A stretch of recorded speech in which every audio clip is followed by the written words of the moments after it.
Welcome back to Map the Maze. So today I wanted to talk about time, speed, direction, velocity, things I'm vaguely remembering from O-level physical science for people who were not okay enough to do physics or chemistry but combined them.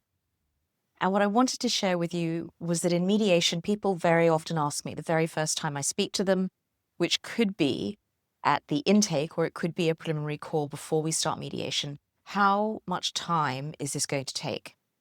And the answer, as you can probably imagine, is a piece of string. It depends on many factors. But the other thing that people are really asking me when they say how much time is this going to take is how fast is this going to be over?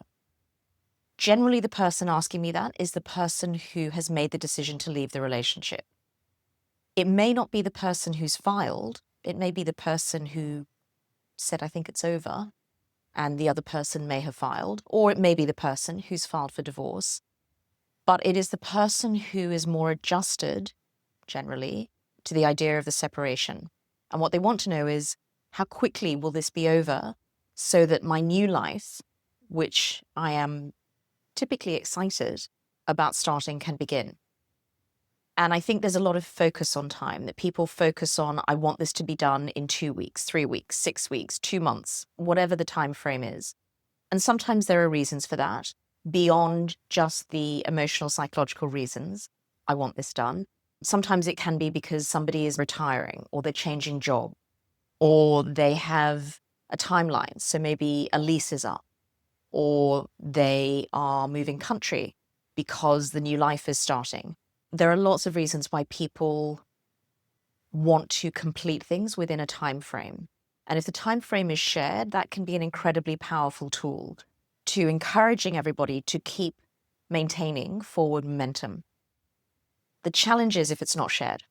And one of the things I wanted to talk about was this concept of dissonance, that the person who has come to terms with the end of the relationship will often be very businesslike in their approach to the mediation. Here's the information we need. I've prepared the data. Here are my questions about your data. And here are my options. Here are the proposals I'm willing to make. Let's get this done. It's a business arrangement because they have processed the emotions from the end of the relationship. The challenge is that typically both people don't come in the same place. If both people come in and maybe they've been separated for a few years and everybody has moved on, has emotionally processed the end of the relationship and is really ready to just put arrangements in place to tidy life up, then that can be smooth sailing.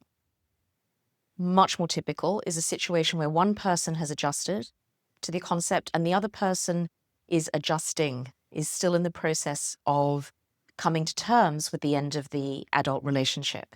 And that can mean that they are either very upset, very sad, very angry, and all of those emotional states will have an impact on their ability to mediate. So one way that I often see people impacted is that they are not able to gather information. It feels overwhelming. The whole process is overwhelming for them. And the challenge can be that it's very difficult to then get the data that both people need in order to make good decisions. Or they struggle to get legal advice. Either it's difficult for them to even pick a lawyer. Once they've picked the lawyer, they may find it really difficult to understand what the lawyer is saying, to act on that advice, to process it. It may be that they actually find the negotiation very difficult, that they find actually trying to imagine a future state that they don't want. What will that will look like? And so all of those challenges can make it seem that they are dragging their feet. And so often what you'll get is this mismatch. One person wants to go faster to get this done. This is essentially a business arrangement now because the relationship is over. Why can't this get done faster? And the other person is saying, why is this going so quickly? I haven't had time to process. And I think what can be surprising for some people is that person who is still processing can be the one that said through the relationship, I'm not happy, or can be the one who maybe even said, we're getting a divorce, or I'm going to go and get a divorce. but yet they never pulled the trigger. They never actually took the final step to get a divorce. And so this person can be a bit surprised by what seems like ambivalence about moving forward. And sometimes it is ambivalent. So sometimes when I'm working with the person who is struggling to process, they will say, maybe there's still a chance. Oh, if we could have another conversation, maybe we could try again. Maybe we could go to counseling if we haven't done that, or go back to counseling if we've already tried it. And very few times in my career have I had somebody open that conversation and had a positive response on the other side. Generally, by the time people come to my desk, it's too late to have that conversation. I'm not saying it doesn't happen, but it's very rare. So you have this mismatch in terms of A, what is happening in the process? Is it too fast? Is it too slow? Is it overwhelming? Is it trudging through mud? And then there's also this tension between what people are trying to do. So part of the mediator's job is to try and help parties understand where they are emotionally in the process, that actually at some stage everybody, ideally almost everybody, will get through the process of grieving the loss of the relationship and will be able to move on and build a new life and have a future where they can be happy. But that not everybody will be doing that at the same pace and at the same time. And hopefully, if there are children involved, it will be something that they can manage at the same time as having capacity for dealing with their children. Not always, but that ideally, at some stage, everybody will have emotionally healed from the end of the adult relationship. And if there are children, can really just focus on their children and enjoying time with them and enjoying being a co-parent with children who are graduating or going off to university or getting married or having a baby or whatever it is. Whatever life event is happening for that child, both parents can be involved because everybody is now worked through the upset, the pain, the loss of that adult relationship. One of the things I would say is that people often think this will be straightforward because we were miserable. So I hear that quite a lot from people who have originated the decision to separate or taken the actual physical steps to do that. And they'll say, but we weren't happy. So it's not like they're going to want to stay married. That is not as common as you would think. That often I'll work with people who didn't originate the separation or the divorce, and they will be shocked that they will have known that they weren't happy. They will have known the other person wasn't happy, but they will not have realized the depth. They will not have realized that this unhappiness in the relationship, the dissatisfaction with the relationship was so strong that the other person would end the relationship. And possibly that's also a concern for why they got to be so unhappy. But regardless, that is sometimes what I see. So what I would say is if you are thinking about mediating or you are mediating and maybe you're at the business end, you have emotionally healed and now you want to get on with life. Time is valuable, time is short, and you want to start living that new life. The focus on speed can slow you down. What I mean by that is the pressure. So I have seen people who put an extreme amount of pressure on the other party. It's obvious this person is struggling, they're overwhelmed, and this person keeps pushing. Let's go back to mediation. Let's do a meeting next week. They may or may not be ready. And what I would say is more important than speed is direction.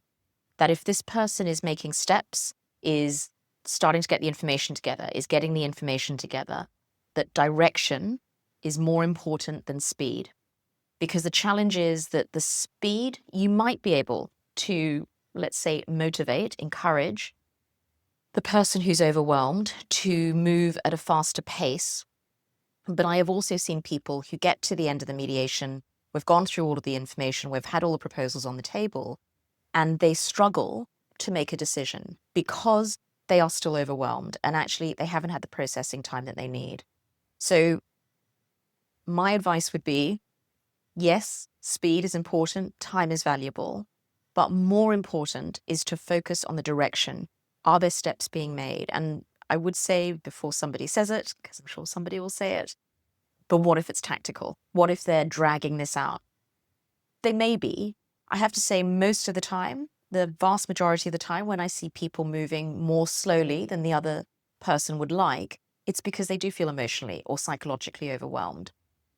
Very occasionally, I have seen people who are strategically trying to draw out the process. And in that case, I would just say, go ahead, file, keep moving ahead with your court dates. There's no harm in that. But if there is genuine movement forward in the right direction from the person who is saying that they feel overwhelmed, then I think that needs to be respected and encouraged, that unless you have a specific timeline or a deadline, you need to liquidate something in order to buy something, or something's going off the market, or you're going to lose a job opportunity, whatever it is.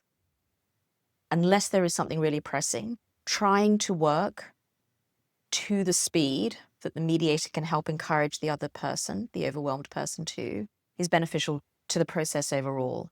Because the key for mediators is not that you have a settlement agreement, although that is a great goal and it is something that we strive for. But the goal is that you have what we call a durable solution, that in 6 months' time, a year's time, this person doesn't say, oh, I was pushed into it, I didn't really agree, it's not fair. I'm going to do everything I can to undermine it, because people will do that. So what I would say is, yes, speed is important, time is important, but direction is the most important. And if you have the ability to work at a pace which is something that the overwhelmed person can deal with, I would really strongly suggest you do it. Obviously, you can talk to lawyers about the strategy and what's happening with the court dates, but unless there is some really strong reason to believe that this is strategic, the delay is strategic, the not providing information is strategic, then I think there is a lot to be said for thinking about, how do I try and do this at a pace they can manage? Because the grieving, the loss of the relationship is a lot of emotional, psychological work.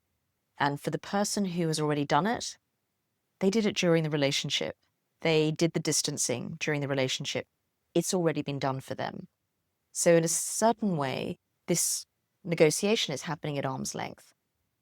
For the person who is feeling overwhelmed, I would say there is a lot to be said for trying really hard to meet pace on the other side. The reason being that often what I see is at the beginning, particularly if somebody feels that maybe they initiated the divorce and the other person is really struggling to process that, there's a lot of goodwill.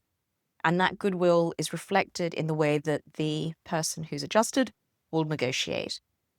What I see is that if this person's goodwill and focus on the forward direction and the speed doesn't see reciprocal effort on this side from the person who didn't initiate the divorce, then the goodwill evaporates quite quickly. And what can go from a relatively amicable negotiation can go to a really difficult negotiation. And so what I would say is, if you are feeling overwhelmed, get mental health support. It is really important. I would say that for anybody who is going through a divorce or separation. This is so difficult for anyone. And if you have children, it's again compounded. So get mental health support from a professional, not just from friends and family. Get a good lawyer who you feel you can be vulnerable with, and say to the lawyer, I am feeling overwhelmed. I know this has to happen. I know we have to get it done, but I'm feeling overwhelmed. Are there ways in which you can help support me to do this, to make it easier? Maybe work with me on the information disclosure, whatever it is. That it's really worth thinking about. Two people have to decide to get married and enter into a relationship, and only one person needs to decide to leave it. That there seems to be a magical thinking that if you say there isn't going to be a divorce, it's not going to happen. That's not how it works. That if one person's decided to leave the relationship, there is going to be a divorce. The question is, how amicable will it be? How expensive will it be, both in monetary, time, and emotional terms?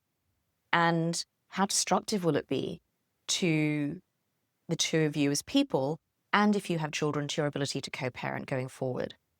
So all of those factors, I would say, would encourage you, if you are feeling overwhelmed, that is legitimate. There's nothing that anybody could say that should minimize the impact. However, there is a reality to what is happening. And so I think finding the support that you need in order to be able to move forward is really important. So that's what I would suggest to think about: time, speed, direction, momentum. So first tip, direction is more important than time. That if you are feeling overwhelmed, get the support that you need. Let the mediator, let the other person know. And if you're the person that is ready to go full speed into the future, bear in mind, direction is going to be more important than how speedily you get there, because not that the journey is the destination, but the destination you get to will be more durable if you both get there together. Okay, that's all I had for today. Have a great week. Take care, and I'll see you next time.